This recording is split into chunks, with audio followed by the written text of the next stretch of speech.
Ok. Entonces, como les dije, nosotros vamos a hablar un poquito hoy la introducción o lo que es la ergonomía, ¿sí? Vamos a hablar un poquito de la historia, los conceptos generales, clasificación de la ergonomía, ¿sí?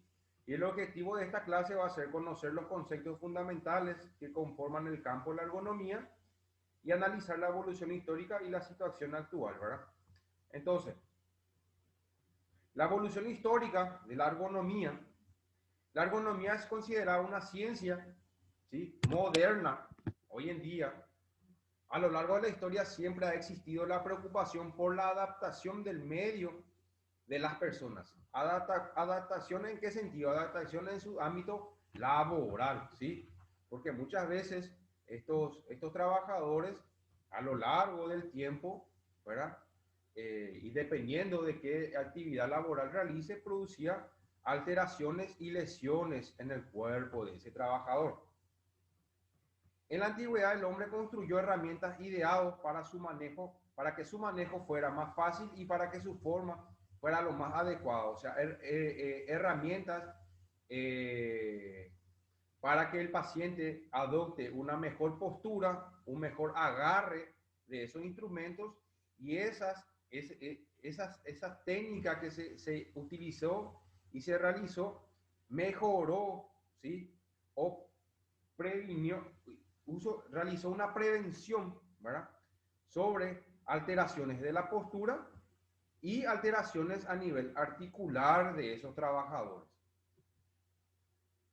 En la Segunda Guerra Mundial, ¿sí?, o al final de la Segunda Guerra Mundial, empezó, ¿sí?, a investigarse más, ¿sí?, y a profundizar el término de ergonomía, donde se empezó a utilizar equipos más sofisticados, donde se tomó en cuenta no solo las características físicas, sino también las capacidades mentales del trabajador, las capacidades sensoriales, ¿sí?, la sensibilidad, dependiendo de qué instrumento utilice ese trabajador, a nivel psicológico del comportamiento humano, ¿sí?, del comportamiento humano durante su actividad laboral.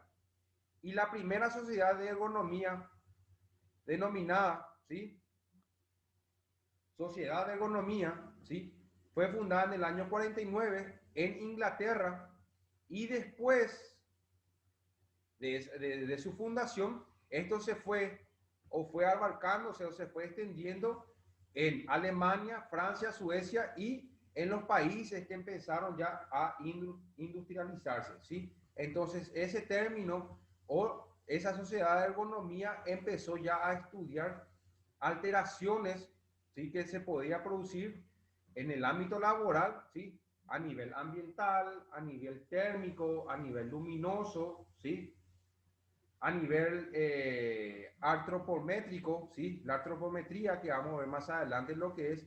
Entonces, toda esa conglomeración, ¿sí?, de factores, ¿sí?, producía alteraciones en el rendimiento y en la eficacia de los trabajadores. Entonces, la ergonomía es el estudio cuantitativo y cualitativo de las condiciones de trabajo de la empresa, que tiene por objeto el establecimiento de técnicas conducentes a una mejora de la productividad del trabajador y de la integración del trabajo de los productos directos. Ergo significa actividad y normos o nomos, principios de estas principios o normas de trabajo o de actividad que realiza la persona. El desarrollo de este concepto, ¿sí?, fue paralelo tanto en Europa como en América, ¿sí? Ustedes saben, o como dijimos, de acuerdo a la historia, ¿sí?, después de la Segunda Guerra Mundial, en el año 1949, en Alemania, o sea, en Europa, se empezó o se creó la sociedad de ergonomía y luego se fue desplazando a otros continentes. En Europa tiene un enfoque fisiológico por ser los médicos los que iniciaron su estudio, ¿sí?, en el año 1949, mientras que en América fueron los ingenieros que buscaron adaptar el sistema de trabajo, ¿sí? Y el hombre, o sea, el sistema de trabajo que realizaba el trabajador para una mejor eficacia y una mejor producción de este trabajador. La ergonomía está muy relacionada con la salud, que es realmente lo que nos interesa a nosotros. A nivel físico, tenemos las condiciones materiales. Condiciones materiales son las condiciones de los dispositivos o instrumentos que utiliza el trabajador. La seguridad, la higiene. La higiene se refiere a la higiene de la postura que adopta el paciente en su actividad laboral. Medicina, a nivel mental, el contenido del trabajo, ¿sí? Evidentemente, si el paciente o el trabajador al llegar a su puesto de trabajo encuentra una mayor cantidad de trabajo, eso a nivel mental ya empieza a afectar, ¿sí? A nivel psicológico. Y una vez que esto afecta a nivel psicológico, esto empieza ya a producir el estrés nervioso, y este estrés nervioso se convierte en estrés laboral, y ese estrés nervioso o ese estrés laboral produce alteraciones a nivel nerviosa, a nivel muscular, produce tensiones musculares, contracturas o espasmos musculares, y estas contracturas, espasmos musculares producen dolor. ¿Y este dolor en qué afecta? Afecta en el rendimiento del trabajo de esa persona, ¿verdad? A nivel social, la organización del trabajo. Evidentemente, si el trabajo se encuentra con una mejor organización en todo sentido, no afecta a nivel psicológico de ese trabajador. Los objetivos de la ergonomía, ¿sí? En donde hay una interacción hombre y máquina hoy en día, ¿sí? El objetivo de la ergonomía es organización del trabajo, condiciones materiales, contenido del trabajo, que fue lo que hablamos hace rato, calidad de vida, bienestar, producción y la seguridad que va a tener ese trabajador. Entonces, partiendo de estos objetivos de esta ergonomía, ¿sí? El rendimiento, la efectividad y la eficacia del trabajador va a aumentar. Entonces, partiendo de eso, hay varias subdivisiones de esta ergonomía, que fue lo que les hablé hace rato. Por ejemplo, tenemos la ergonomía ambiental, la ergonomía luminosa, la ergonomía acústica. Entonces, ahora vamos a hablar un poquito de la ergonomía ambiental, ¿sí? El ambiente térmico. Se debe buscar la combinación de los factores que componen el ambiente térmico que satisfaga al mayor número de personas, ¿sí? El intercambio térmico se produce entre el individuo y el medio donde se realiza la actividad, ¿sí? Ya sea en una oficina, en un taller, al aire libre, ¿sí? Mediante la actividad física, el hombre produce calor. Evidentemente, si uno realiza actividad física, nosotros producimos calor. ¿Y por qué se produce el calor? El calor se produce porque a nivel interno o a nivel fisiológico se produce el metabolismo de la célula, y ese metabolismo de la célula produce productos de desechos, y esos productos de desechos van produciendo este aumento de temperatura. Para evitar que se descompense la temperatura interna, el hombre utiliza mecanismos de defensa. Evidentemente, si la temperatura corporal del trabajador aumenta, el cuerpo tiene que realizar algo para que esa temperatura no aumente más. O cuando el trabajador o el paciente, en este caso, ¿sí?, pierde o disminuye la temperatura, el cuerpo tiene que realizar algo para que esa temperatura vuelva a subir. La temperatura corporal normal es de... ¿Alguien sabe cuánta es la temperatura corporal normal? ¿Cuánto es?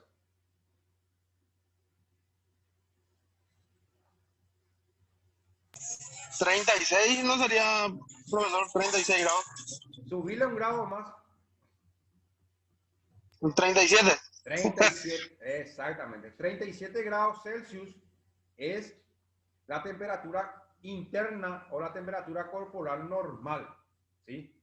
¿Y en dónde se puede medir con una mayor eficiencia esta temperatura corporal?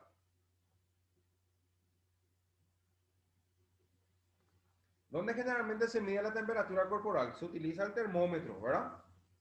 ¿Y en dónde se mide la temperatura corporal? La axila. En la axila, exactamente. Muy bien. También se puede medir en la boca y en el recto. En el recto es el más eficiente o el más eficaz, porque la temperatura corporal es interna. Entonces, al introducir el termómetro en el recto, eso se encuentra a nivel interno, a nivel de la mucosa, entonces la temperatura es más eficaz.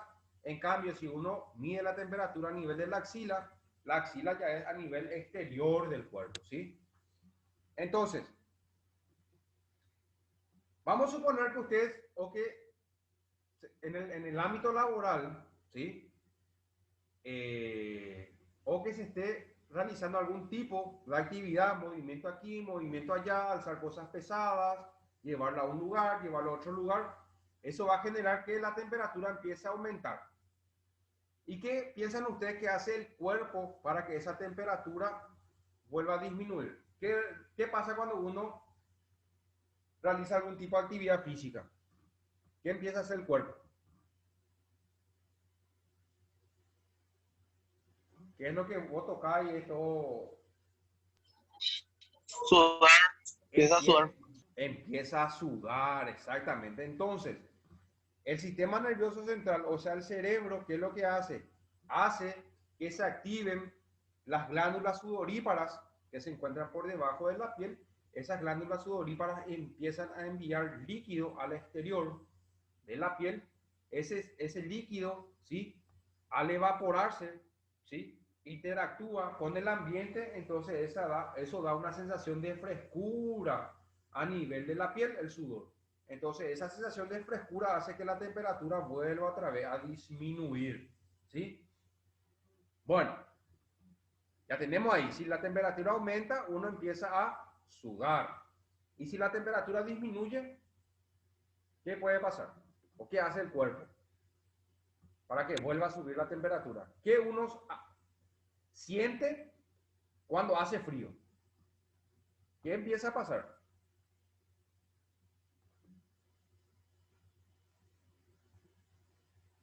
Chicos, cuando uno hace, vamos a suponer que yo estoy así, con remera, hace frío afuera y yo salgo. ¿Yo qué empiezo a hacer involuntariamente? Empiezo a, empiezo a temblar. Uno empieza a temblar, empieza a hacer esto cuando hace frío, ¿verdad? Uno empieza a temblar. Entonces, ¿qué pasa? El sistema nervioso central del cerebro le dice a los músculos que se empiecen a contraer, entonces los músculos se contraen y esa contracción genera calor y la temperatura vuelve a subir nuevamente. Porque vos no le podés decir a tu cerebro, no, vayamos a temblar. Aunque está haciendo frío, vos salís y empezás a temblar y vos le decís a tu cerebro, no tiemble más, no, pero igual vos seguís temblando, ¿sí? Entonces esos son los dos mecanismos básicos para regular la temperatura corporal. Entonces, ¿se entendió? ¿Alguna pregunta hasta ahí? ¿No? Háblenme, chicos. ¿Se entendió bien? Todo muy claro, profesor. Todo muy claro. ¿Y el resto? Annalise, Junior. Sí, profe, se ¿Sí? te entiende. Ok, bueno, ahí está. Entonces, las condiciones ambientales deberían facilitar el desarrollo del trabajo, pero no es posible por diversas razones y no se establece una situación de confort. Evidentemente, el ambiente térmico, en un ambiente cerrado, por ejemplo, hay gente que, qué sé yo, le gusta, hace calor, por ejemplo, ¿sí?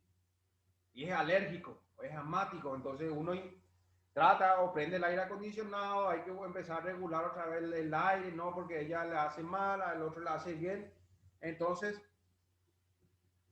la situación de confort, ¿sí? Es muy alternante en esa situación. La temperatura del aire se produce un intercambio de calor entre el trabajador y el aire. La diferencia de temperatura se denomina convección, o sea, la temperatura tanto interna del cuerpo como externa, ¿sí? Hay una diferencia de concentración o una diferencia de temperatura. Esa diferencia se tiene que equilibrar para que haya un mayor confort. Cuando la temperatura del cuerpo es superior a la del aire, ¿sí? Cede calor. Cuando la temperatura del cuerpo es superior a la del aire, el cuerpo que hace cede el calor comenzando a refrescarse, ¿sí? Que fue lo que dijimos, empieza a sudar. Y por el contrario, cuando la temperatura del cuerpo es inferior a la del aire, está recibiendo calor del aire. Entonces, ese intercambio de temperatura tanto del cuerpo con el medio ambiente se llama convección, ¿sí? Hay tres formas de transferencia de calor. Uno se llama conducción, otro se llama convección y el otro se llama conversión. Tenemos conducción, convección, conversión. La conducción es, por ejemplo, cuando, vamos a suponer que yo le quiero administrar calor al codo, a mi codo acá, a ver. Entonces, el objeto caliente tiene que estar en contacto con mi piel. Esto. Eso se llama conducción. Es cuando el objeto caliente entra en contacto con mi piel. O es cuando el objeto frío entra en contacto con mi piel. Eso se llama conducción. La convección es la transferencia de calor o de temperatura a través del aire. A través del aire o el vapor. Y la conversión es, por ejemplo, cuando el objeto en sí, este no es caliente, pero cuando toca con la piel del paciente, ahí empieza a calentar. Entonces, esos son los tres tipos o los tres mecanismos de transferencia de calor o de temperatura, tanto frío o caliente, en una persona. La humedad relativa se refiere al contenido de agua en el aire o, en otras palabras, es la concentración de vapor de agua en el aire. Se mide a través de un ciclómetro. Ese se encarga de medir la humedad relativa del medio ambiente o del espacio en donde se encuentra. Se buscará la humedad óptima según las condiciones del trabajo, ¿sí? Si la humedad es excesiva, puede llegar a impedir totalmente la evaporación del sudor, ¿sí? Y si no ocurre la evaporación del sudor, ¿qué va a pasar? ¿Qué va a pasar si no ocurre la evaporación del sudor? ¿Qué va a pasar con nuestro cuerpo?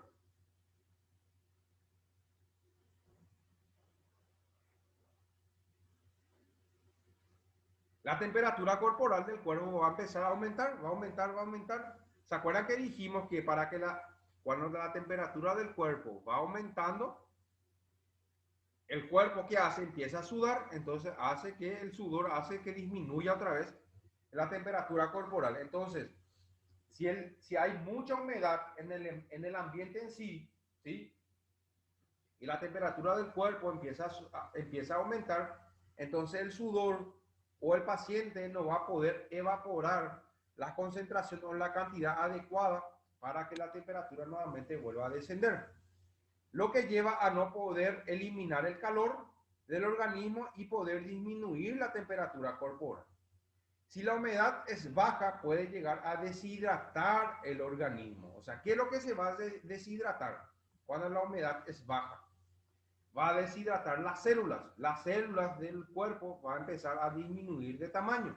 Eso va a producir una deshidratación del paciente. Y eso va a afectar a nivel renal. Y una vez que afecte o la deshidratación afecte a nivel renal, la presión arterial de esa persona va a empezar a alterarse, va a empezar a aumentar. ¿Por qué? Porque el riñón es el principal regulador de la presión arterial. ¿Sí? La humedad relativa es entre el 30 al 70% del medio ambiente. ¿Sí? Luego tenemos consumo metabólico, que son condiciones individuales, son condiciones de cada trabajador. El consumo metabólico es la energía que el cuerpo consume al desarrollar la actividad física o la actividad laboral, el cual varía en función del esfuerzo que el trabajador realiza. ¿Sí? Esto es para cada persona o para cada trabajador. El reposo tumbado se genera una tasa metabólica o el metabolismo es de 0,8. El reposo sentado, o sea, estar sentado es de 1. La actividad ligera sentado es de 1,2. La actividad ligera de pie es 1,6. La actividad media de pie es de 2. Y la actividad media, trabajo con máquinas pesadas, ¿sí? Es de 2,8. ¿Sí? Es, por ejemplo, agarrar objetos, llevar a un lugar, llevar a otro lado, ¿sí? Entonces, este es el metabolismo dependiendo de la postura o de la actividad que esté realizando el trabajador, que se llama consumo metabólico. Y este consumo metabólico va a estar muy relacionado con los nutrientes que pueda ingerir ese trabajador. La vestimenta. Evidentemente la vestimenta, ¿sí? Dependiendo de la actividad laboral que realice el paciente, eso también va a producir El tipo de ropa que el trabajador lleve es importante ya que facilita en mayor o en menor medida el intercambio de temperatura con el ambiente, que fue lo que hablamos nosotros hace rato. La temperatura del ambiente. O sea, cuando el cuerpo del trabajador es mayor, ¿qué pasa? Tiene que ceder calor. Y cuando el cuerpo del trabajador es menor la temperatura, tiene que recibir o absorber calor. Entonces, la capacidad que tienen las prendas de vestir de aislar térmicamente se denomina resistencia térmica. Su unidad es el club, resistencia térmica. Por ejemplo, el desnudo es 0, pantalón corto es 0,1, vestimenta tropical es 0,3 y así sucesivamente va alterando o se va produciendo o se va a producir el intercambio de temperatura con el medio exterior y este intercambio de temperatura va a dar una mayor comodidad a este trabajador. El ambiente acústico. La unidad de medida de la presión acústica son los decibeles. Para medir se usa el sonómetro. Los ruidos en la oficina suelen ser generados por impresoras, máquinas, teléfonos. Por esta razón se prefiere espacios de trabajo reducidos o separados por pantallas o por paneles, ¿sí? Las interferencias o ruidos en la oficina provocan disconfort, ¿sí? Producen estrés laboral, ¿sí? Producen alteraciones a nivel de la concentración del trabajador y por ende todas estas alteraciones producen o conllevan a una disminución en el rendimiento laboral. ¿Se tiene alguna pregunta hasta acá, chicos? ¿Me están entendiendo bien?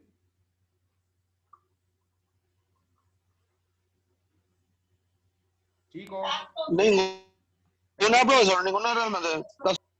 ¿se entiende bien? Sí. Bueno, escúchenme un rato. A ver.